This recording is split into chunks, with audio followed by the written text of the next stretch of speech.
So Parshat Shoftim. So I missed last week, so I had a different upload. We'll double back and actually make sure we populate that on the YouTube channel at a later time. So this week we're going to do Shoftim. Once again, welcome back, Rabbi. How have you been? Thank God, I've been very good. So let's start. I guess let's dive right in.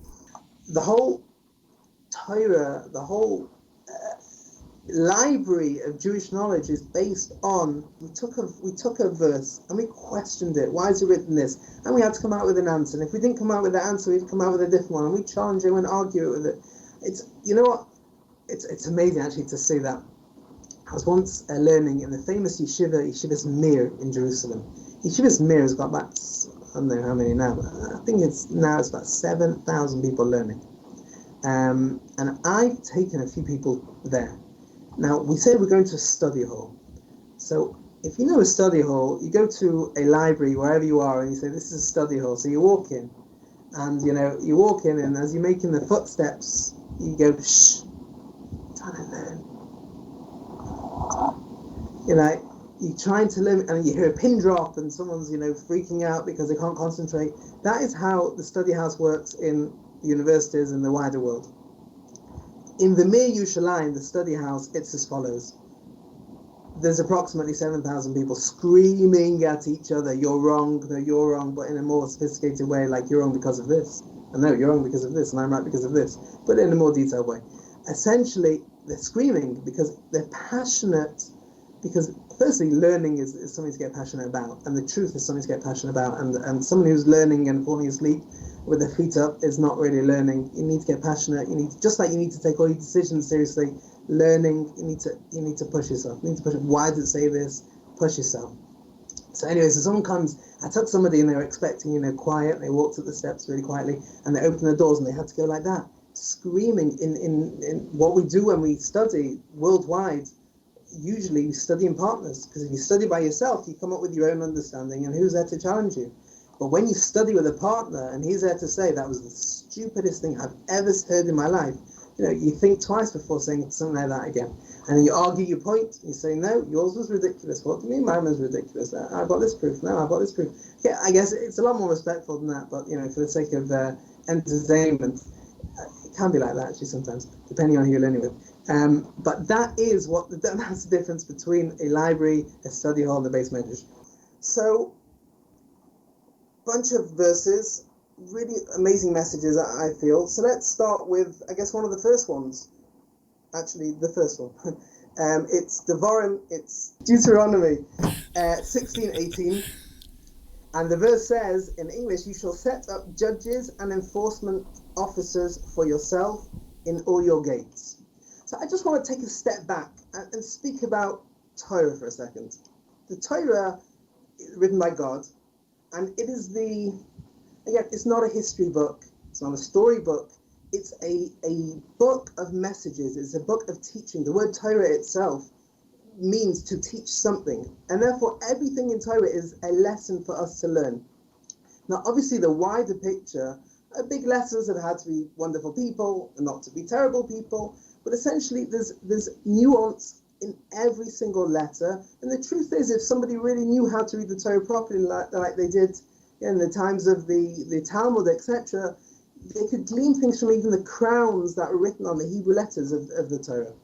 We can't necessarily do that, but what we've taken from our sages coming down the generations is something that we can at least learn from extraneous words, or, I call them really maybe inappropriate to say, but like weird ways of saying things. Essentially what we're doing is we're looking for things in the Torah that didn't need to be said or could have been said in a different way. Not that we're, God forbid, questioning God or saying we know better, but when we do see something a little bit strange, let's say, we prick our ears and we think, are we being taught something here? So I'm going to introduce, with the help of Hashem, a few different verses here that really do just that, and this is one of them. So these aren't, anything I say that's good is certainly not mine. Anything I say which is a mistake, it's absolutely mine. But I'm not going to necessarily quote names, but if anyone wants to get in touch with me and they want the sources, it's all sourced. So this verse that we just said, you shall set up your judges and enforcement officers for yourself in all your gates. So we just spoke about extraneous words. The first thing I speak about is this: you shall set up judges and enforcement officers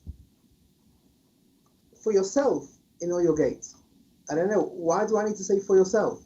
If it says you shall set up judges and enforcement officers, and the Torah, as in God, is speaking to the Jewish people, let's say because it's true, then why for yourself? Just say you shall set up judges and enforcement officers in all your gates. Why for yourself? What is for yourself coming to teach us?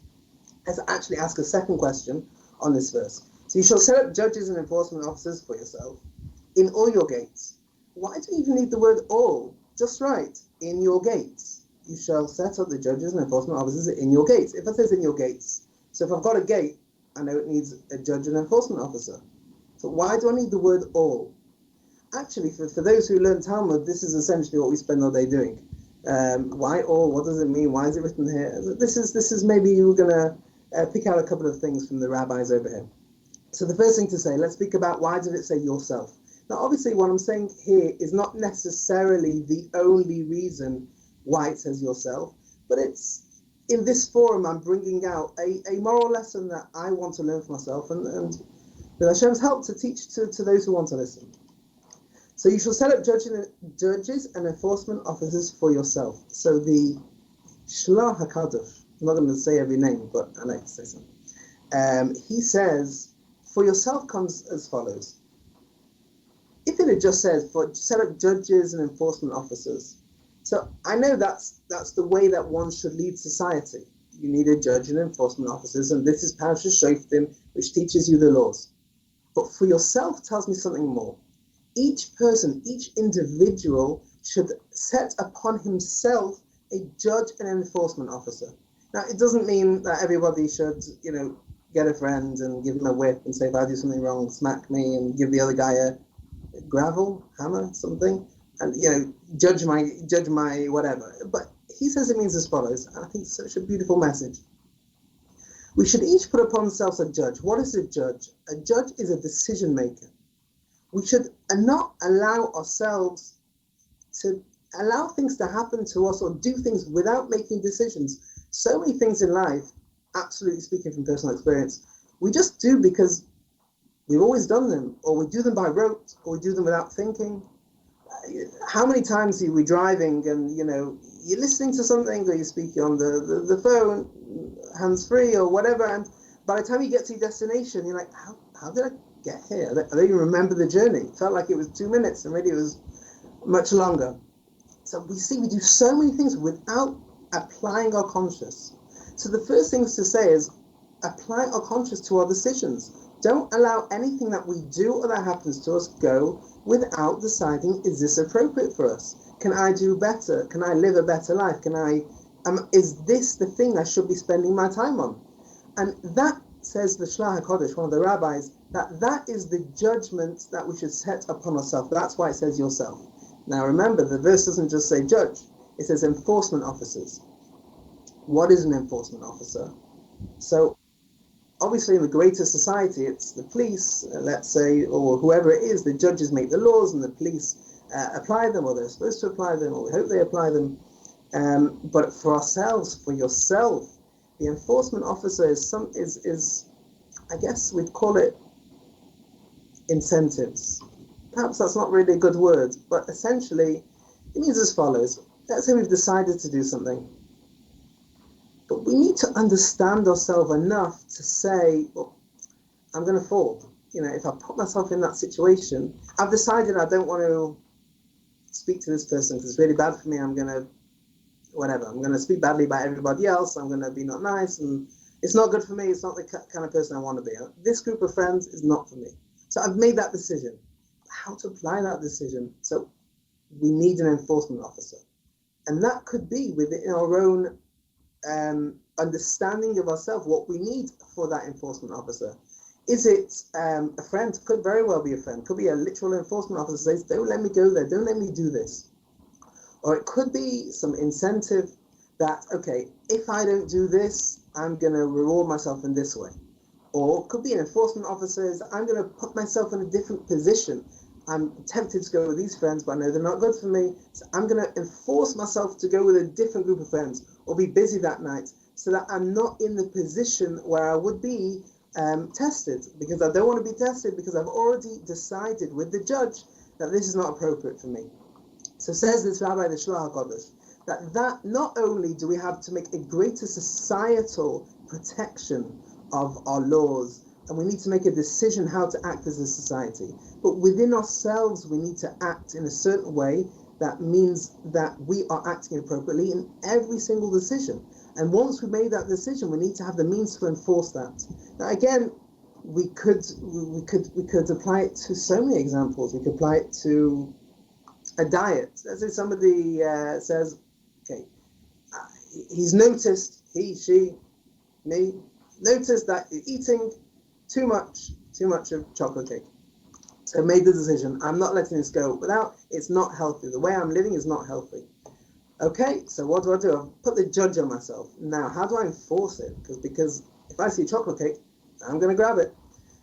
How do I do that? So I need to make myself whatever. Everyone's got to essentially, to a large degree of life and betterment, one needs to really start understanding themselves. There's something called hitbodedut, which is spending time with oneself. It's essentially spending time with Hashem, but to a large degree, it's getting to know ourselves. So much with social media, there I go again, social media, technology, and just this generation is so much, I don't know, there's just so much going on.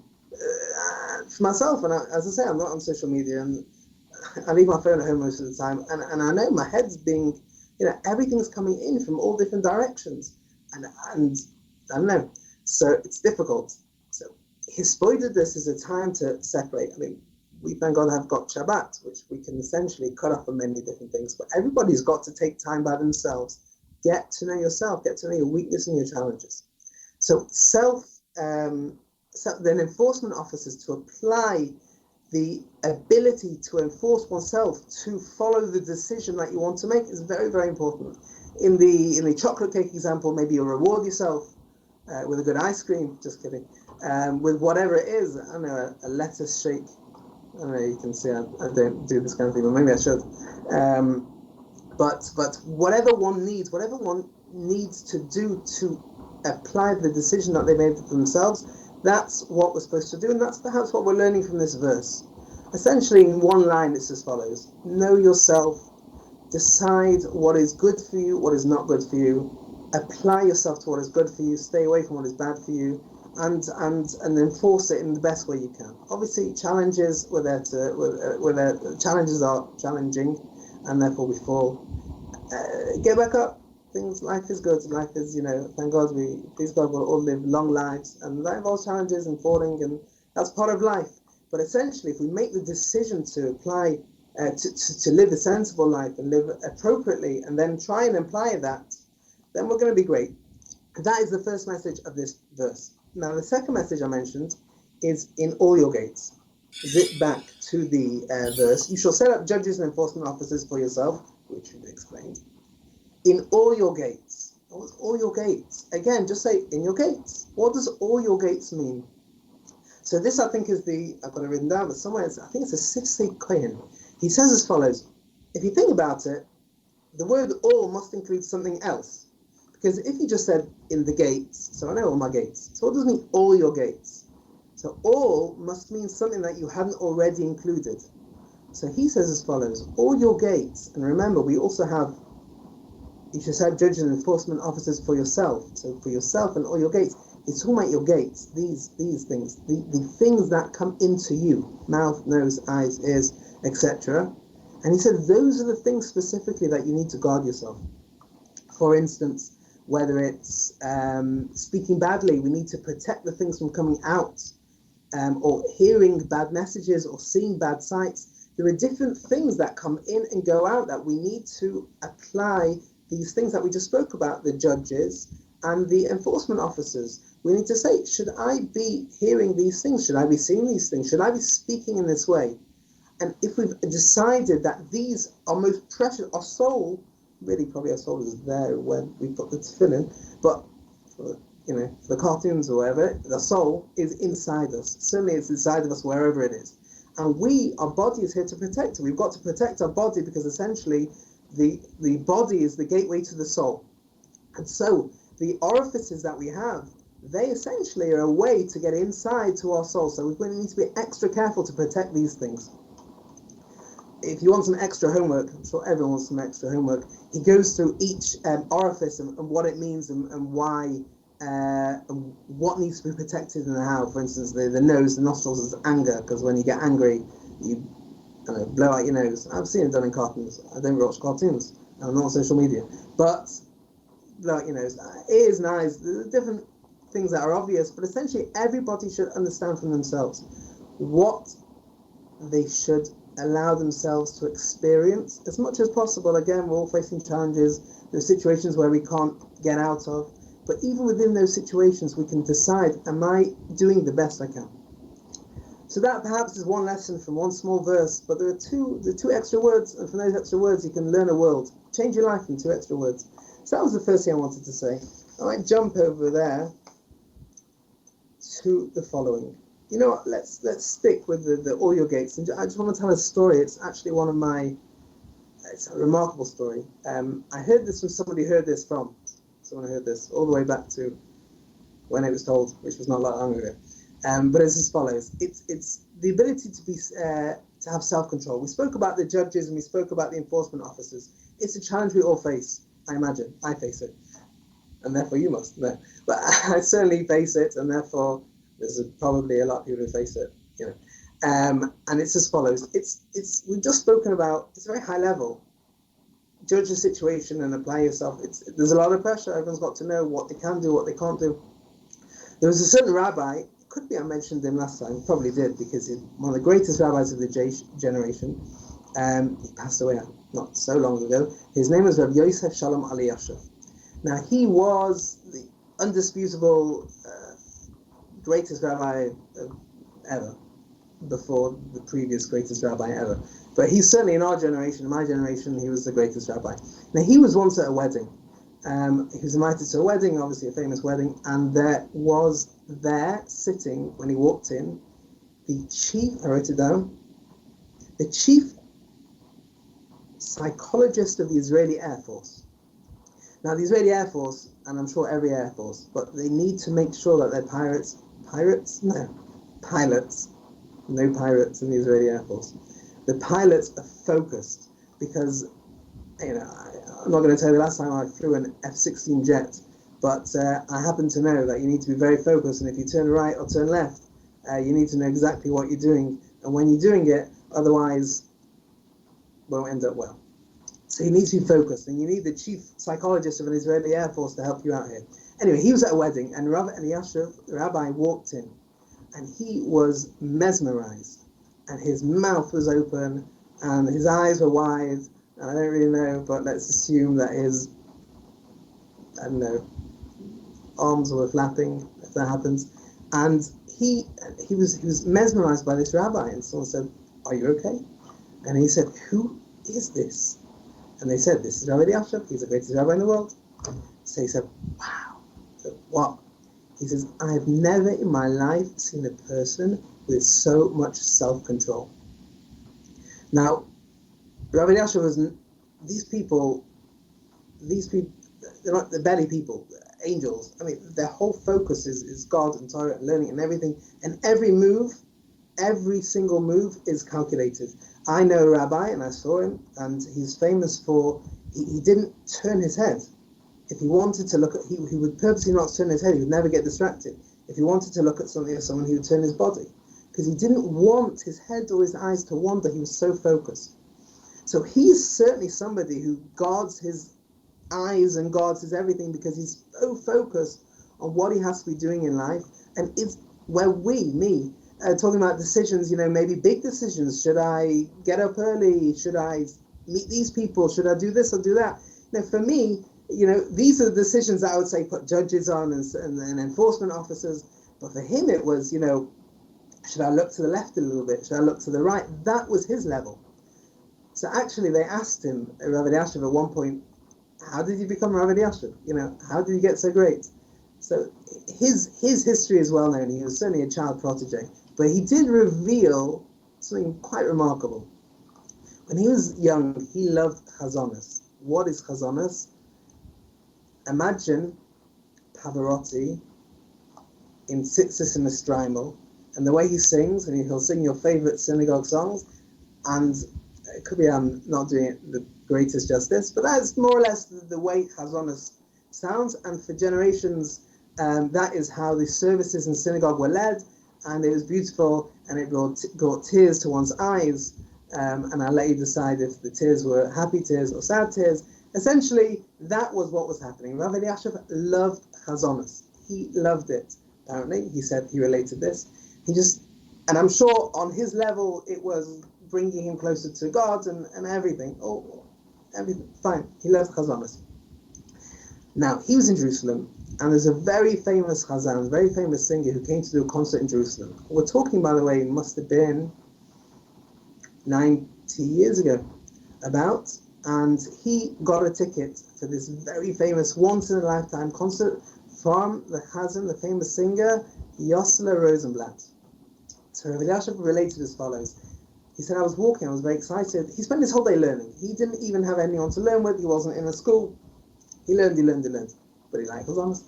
And he heard of Rabbi Yosler Rosenblatt was coming, and he got a ticket somehow, and he was on his way to listen. He was very excited. And he was walking along, I think in a place probably called Meir Sharim, and as he was walking, he was thinking to himself, he said, what does God gain from me going to listen to this concert? What does God gain from me doing this? I'm going to enjoy it, I'm going to have a great time. And I'm sure he told himself, because like we all tell ourselves when we want to do something, it'll be good for him, it'll help his learning, it will put him in a better mood, and he'll catch up the time. I'm sure he did this. But he said ultimately he decided God doesn't gain anything from me going to hear this. But if I go back to the study house, if I go back to the base medrash, and I sit down and I sweat over a Gemara, over a Talmud, over something, that he's going to get something out of. And that is how I want to live my life.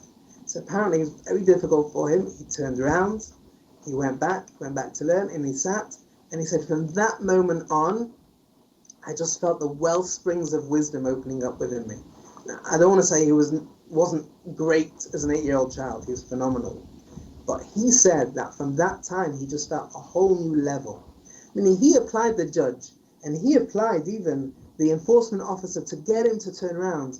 And from them, he got the most amount of blessing. He became the greatest of the greats. The wisdom flowed, and God is very involved in our lives, intimately. And therefore, that decision from him, he gave up his greatest thing for God. So God gave him the greatest thing, the gift of Torah, and he became the most venerable, I think that's the word, rabbi and disseminator of Torah in the world. He was indescribably great. So that is, I think, the introduction to what I'm going to say. And essentially, again, we've learnt the importance of every word of Torah and what we can learn from it. And certainly if we can take, I guess, the message that is, don't live life without thought. Think, the big things and the small things. The big things might be friends and family and workplace and, environment, certainly, and the way we spend our time, but also the small things. Everyone knows their own small things. Everyone knows their own big things as well. Everyone knows themselves. If you don't know yourself, do this, take 5 minutes, sit in the forest, I don't know, scream, cry. Whatever you need to do by yourself to learn yourself. Turn the phones off, stop social media, whatever it is, but know yourself. Once you get to know yourself, your strengths and weaknesses, you know where you can improve. And hopefully, once you start doing that, you'll know how you can improve as well.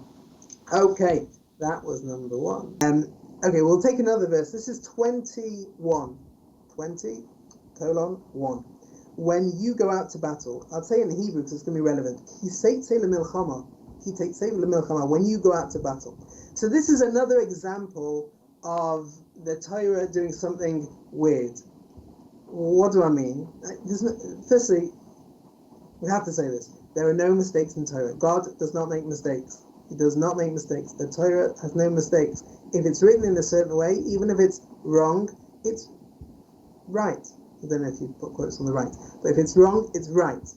And therefore, the following verse says as following: when you go out to the battle, when you go out to war. Now, what's the problem?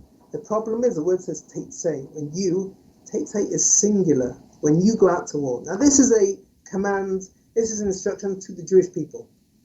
The Jewish people are many. In the war, there was many. And 600,000 in certain circumstances. And therefore, you being singular is wrong. What does that mean? So again, let's apply what we said right at the beginning. There's no such thing as an extraneous word in Torah. God is communicating to us through the verses. And therefore, when he says, when you go out to war, and it's a singular you, meaning not you, all of you, it's you, it's telling us a message. So again, let's take a pause. The message, you could, I've raised the question, what's the answer? So everyone can think of their own. Everyone can think of their own and can come up with some amazing material. And I encourage it, absolutely. So let me tell you what the Al-Sheikh HaKadosh said. Al-Sheikh, good name. He said as follows. Okay, we're learning the following message. We're learning the message that when you go out to battle, it's written in singular, because essentially it's an instruction how to go out to battle. If you go out disparate, I mean separate in many ways, if you go out in a disparate, all individual, trying to get glory, I'm going to try and go here, and he's going to try and go there, and I'm going to try and win, and that's not going to work. When one goes to a battle, you need to go, plural, you need to go all as one, with the same vision, with the same goal, with the same excitement, with a unity. Now, that's essentially what he says, and he's speaking about battles, but we could also apply that to our lives. When we go out to any challenge in life, when we have friends, we have family, if we're going on our own way, we're doing our own thing, let's say we're married and we've got our own goals for life. So if we are just with a partner and we're doing our own thing, we're not going to be so successful. We're not going to win the war. The way to go out to war, the way to go out to challenge, the way to go out to life is to be with good people and to have a unity with them and use your strengths and their weaknesses and your strengths together. And with that, you'll be strong and you'll be successful in war. So that's what he says. He says you go as one. Actually, I don't want to get into hot water, but if you look at the what's going on with Russia and Ukraine, and not saying anything political, right or wrong, okay, but the whole plan was to create a disunity in Ukraine and with NATO, and the defense, as it were, was to keep the unity, and the game plan, as it were, was to keep the unity of NATO, and that was the strength of NATO. And essentially, this is the message of the Al-Sheikh, to be successful in any battle. And I'll express it in any challenge and any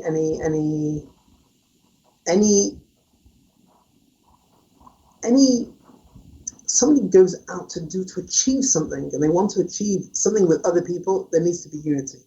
In fact, they asked Rav Simcha Pesishcha, that was his name, and they asked him who's going to win the war between Russia and Napoleon a long time ago. And he said, definitely Russia. Why? Because if you look at Russia, they're united.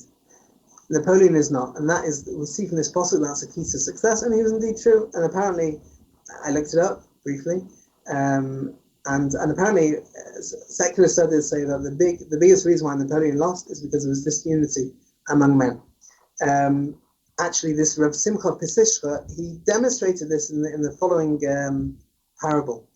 He said, I'm convinced that Russia is going to war, and I'll tell you why, and I'll bring you a story. So there was I'm slightly embellishing the story, look, a little bit. He said as follows: there was a man, a wealthy man. That was what he said. I'm going to embellish it. Super wealthy man, really wealthy. And he loved horses. This man, let's call him Bill, because Bill is a popular 17th century Polish name. And Bill, that was the embellishment, for those who didn't notice, Bill loved horses. He would do anything for a good horse, and he would drop any business deal to run to get a good horse. And one day, he heard of a market where they were selling exotic horses for great prices. So he dropped everything, and he he went on he harnessed, I think he harnessed horses. He harnessed his two best horses and put it on a carriage, and he zoomed off to this faraway place, and he was super excited. And as he was going there, it was a long journey, and then in the middle of the day or night, let's keep it today, and there was a storm and dark rain clouds. Now you see where I kept it today, because then you understand the imagery. It was day, and the dark rain clouds came, and followed by rain, obviously, because what good are rain clouds without rain? And then there was mud on the ground, and he was struggling, and he was with his best horses, and at some point there was lightning, and there was a crash of thunder, and one horse went that way, and the other horse went that way, and the carriage went that way, and there was mud, and he was stuck, and he couldn't get out.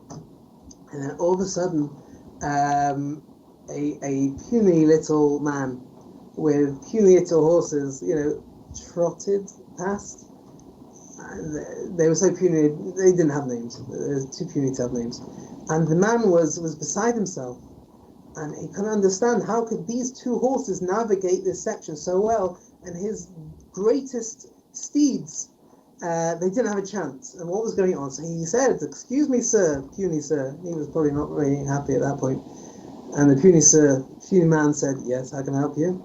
He said, "Tell me, I don't understand. I've got the best horses here, and your mates over there, I don't mean to be rude, but they're puny. They don't even have names. So how could they navigate so well?" So this man, although he was puny, he was very wise, and he said as far as, "Tell me, where are your horses from?" So he said, "You see, this horse is from Egypt, and he's the best horse in the whole of Egypt, and I bought him.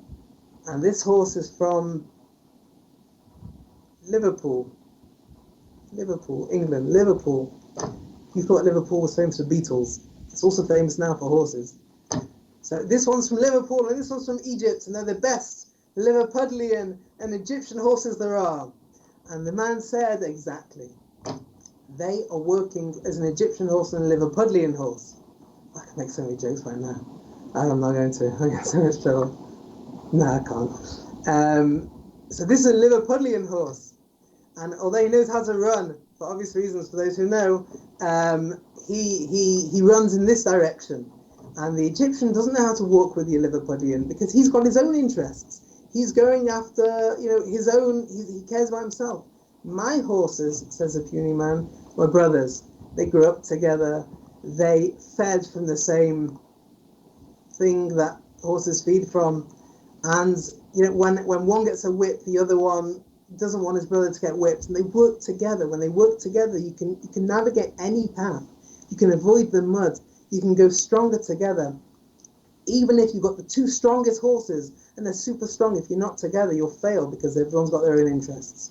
So that's a lesson for us in life, certainly in marriage, but anything we apply ourselves to in workplace, anything that we apply ourselves to in trying to achieve something, if we're doing it with a group, we need unity, we need good friends. Part of that is asking ourselves, are these people good for us? Are we good for them?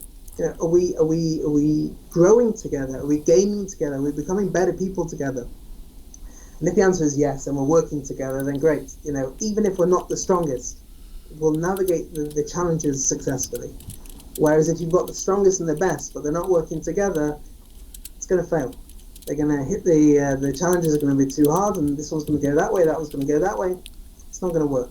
So that was the message, and that was why Napoleon failed in his quest of conquering the world, and apparently that was the Russia's success way back when. Okay, so that was another one. And let's stick with the war for a second. When we said go out to war, and we said our message is you should go out as a unity. So there's a famous story. Okay, the Maskilim. Maskilim are the so-called enlightened people who came and said everyone's got to modernize. And there's a famous play that they put on. A bit of background, which was who could go out to war? Who was allowed to go out to war? Anyone who was engaged and had not yet married had to couldn't go to war. Anyone who planted a vineyard and not yet, whatever the word is to take the first, whatever, fine. They had to go back. Whoever built a house and not lived in it, they had to go back. And you know what? Anyone who's afraid of sin, who had done a sin, and the Talmud, the Mishnah, even says, even the smallest of sins, they also had to go back. So there's a famous play, and it wasn't a nice play at all. It was actually making fun of this.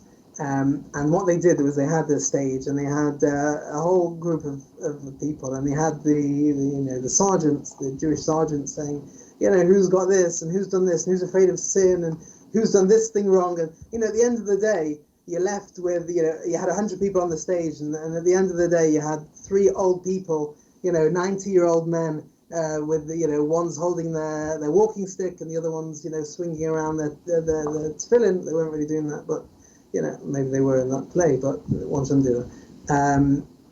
And they would say, we're going out to war. You've got 3 old men, and they were supposed to fight the whole mighty army. And that was the big joke, and all the audience were having a giggle, and this is ridiculous. This is written in the Torah, and what's going on here? That's who fought the wars. And the play ended, and they asked the rabbi who was there. I don't know how he was there, but he was there, and they said to him, "What did you think of that?" So he said, "The truth is, I understand why they laughed, but they didn't finish the play. The play was we won the war, because a war is not fought with might. A war." Certainly a war for God, a war for religious reasons, is fought through Torah and mitzvahs, and it's not. No one's strong enough. At the end of the day, God runs the world, and let's put that on the table. God runs the world, and if there's a war, it's because there's God wants something to happen, and depending on the war and the situation, He wants certain people to act in a certain way.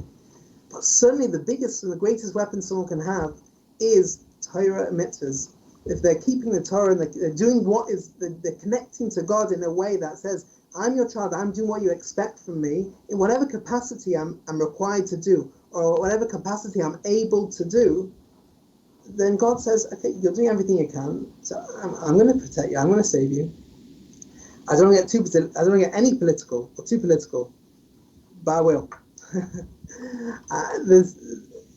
I'm gonna solve a huge political problem in Israel right now. Not just right now. I'm gonna do it as follows. There's a big argument. Maybe I shouldn't be airing dirty laundry, but there's a big argument in Israel, which is between those who, let's say, learn Torah all day, and they're learning and they're learning, and those who are joining the army. So there's a Torah. When someone doesn't need to go, the exemptions, an exemption from the army for those who learn. So one side is very unhappy with that. How can you sit down and learn archaic books and when we're fighting? And the answer to that is as follows, and it's a very beautiful answer, but unfortunately it's not being said in the right way, it's not being heard in the right way. So perhaps in this forum I will solve all of Israel's problems, which is as follows.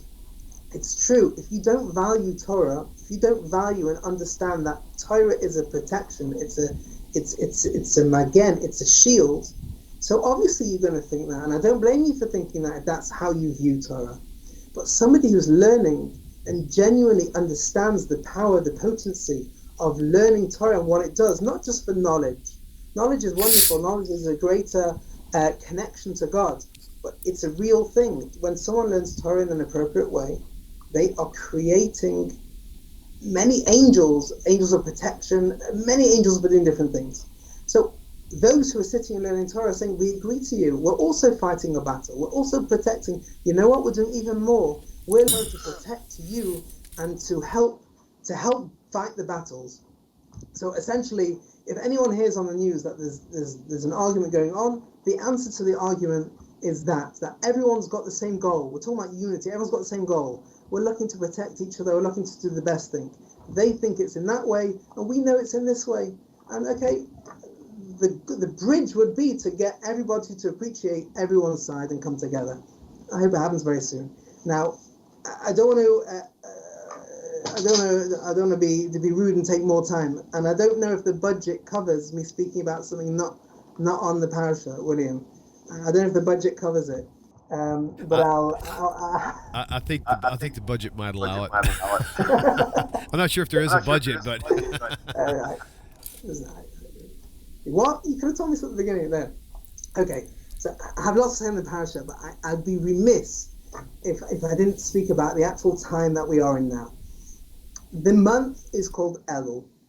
Elul is as follows. I'll try and be brief. Elul is the month before Rosh Hashanah. Rosh Hashanah is the day that the whole world was created and everyone is judged. Elul is the month before that. Essentially, it's the last month of the year, if you think about it. If the world was created, the world's birthday is in a month called Tishrei, and that's Rosh Hashanah. Then the month before that is called Elul, and that's where we're in now. Now, there's the most phenomenal idea of Torah, which is as follows. The first time that something happens in the world, or in the Torah, I should say, is its reality. That's quite vague, but I'll say it as follows. Let's say it in a different way. We have in the Torah the following thing that happened with Lot and Abraham and Lot. That was their story, and Lot was in a place called Sodom, and the angels came to visit him. And it says that he was eating matzot. He was eating matzahs. Now, to eat matzahs, why do we eat matzahs? We eat matzahs to celebrate Pesach, Passover.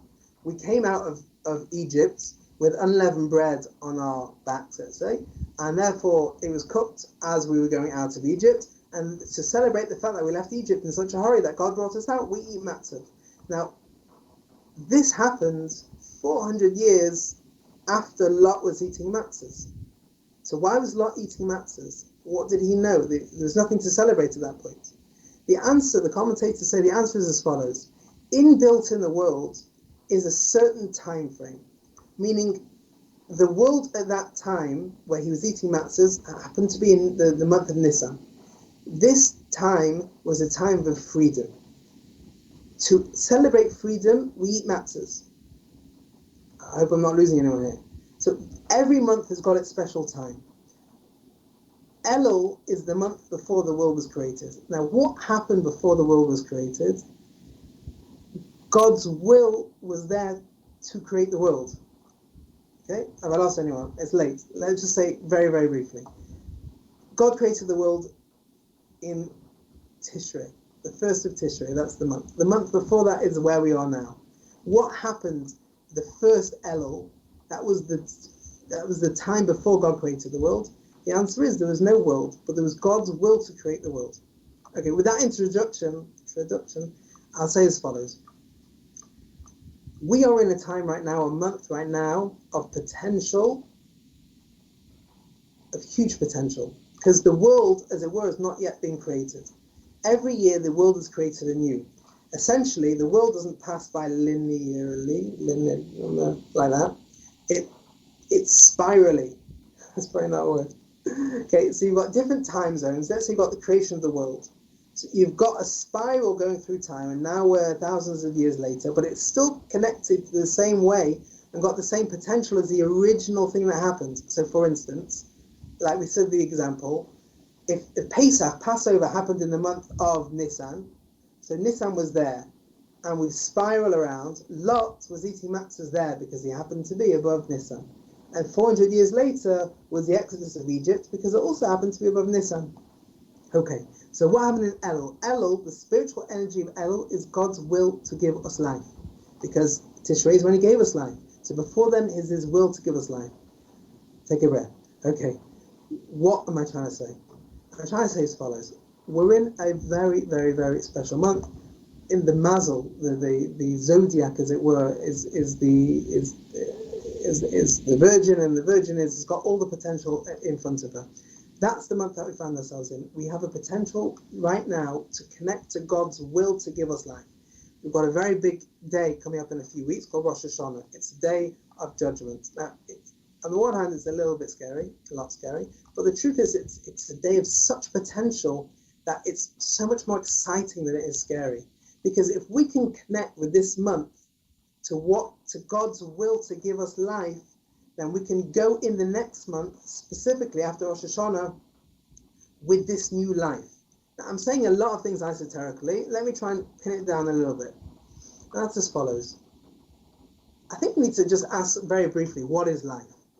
Life is not existence. Life is not the pulse.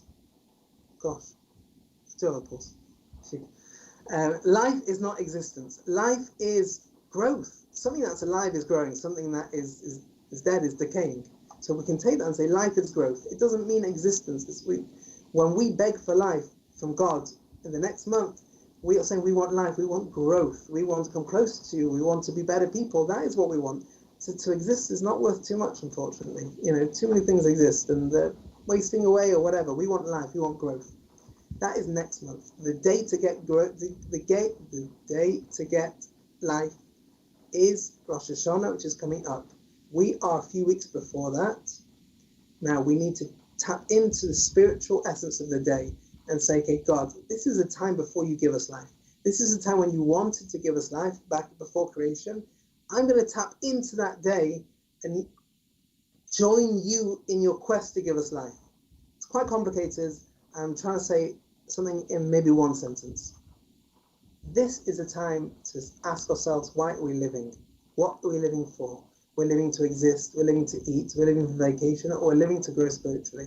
We're living to become a better person, a bigger person, a better friend, a better father, mother, to connect to ourselves, to connect to others, to connect to God, to perform good deeds. We need to, what I said right at the beginning, we need to start learning about ourselves, understanding ourselves, and questioning why we're here. If we come to the realization that we're here to more than survive, to more than exist, and this is the day that we say, okay, I've decided I want life, I want to grow. How do I do that? And these are the days where we ask ourselves, can we get close to you? What can we do to get close to you? To get to a point where you want to give us life and I want life, and let's do this as it were together to use the power of this day and the day of the judgment, where God decides what everybody will get. And we're going to stand up on that day and say, I want existence, give me another life, give me another year of life. That's a shame, it's a wasted opportunity. But if we stand before God on Judgment Day and say, God, I want growth, I want to be so much better, I want the opportunities to be bigger, then we're just absolutely taking the potential of the day. And perhaps, I guess I'll finish with if I'm certainly not worthy of giving a blessing, but if with your permission, I'll give everybody a blessing here that they're able to get to know themselves better. Yes, sir. Everyone can always know themselves better and understand their strengths and weaknesses and get a vision and a goal and a desire for growth and a desire to become big and a desire for more of goodness, more of everything, more of the things that you really want. We said at the beginning, to become a judge and to decide what's right for you. More, not more judgment, but more appreciation of what could make me better. And then we spoke about the officers, and we want more of the ability to go in the right direction.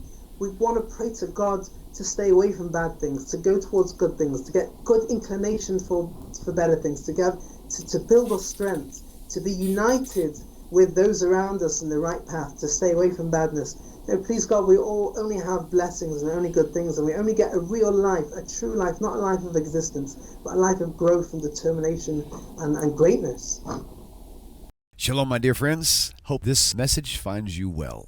I'm super excited about the way things are going. I'm running Tanakh Talk full-time now, Baruch Hashem. November will mark 8 years. It's hard to believe we've been around that long. I just finished creating the new schedule template, which will account for 3 shows a day, maybe even 4. This will be later on down the road, of course. Sundays, however, will only have 1 show. That is set aside for Rabbi Tovia Singer. Monday morning, 8:30, Rabbi Michael Skobac, and I will eventually fill that same time. 8:30, 9, 1 show in the morning, 3 shows in the afternoon/evening time. 3 p.m., 5 p.m., and 7 p.m. Central. If you like the way this channel is going, and the channel has been a blessing to you, please consider supporting the channel full-time by going to the website, TanakhTalk.com, TanakhTalk.com. Thank you once again for your time and for supporting Tanakh Talk. Shalom. Rabbi, thank you so much. It's been a wonderfully informative show as usual. Thank you for your time, and all of you guys, please definitely go to. Let me pull his information back up briefly for just a moment. There's some wonderful books there. I just need to put that out there for you guys because we bought a couple of the books. I think we have 3. You have more than. Oh, you have. I think of the 4. You have 4. Oh, right. Oh, I yeah. There you go. There you But go. it's this one. It's right now. It's what we just spoke about. Oh, very good. If you like Okay, what I- awesome. If you like what I just spoke about, you'll love this book. Excellent. If you didn't, you should buy it anyway. Very good. I love it. I love it. Okay, Rabbi, thank you so much. You have a wonderful evening. Great. And Thank you thank you so all for tuning much. in.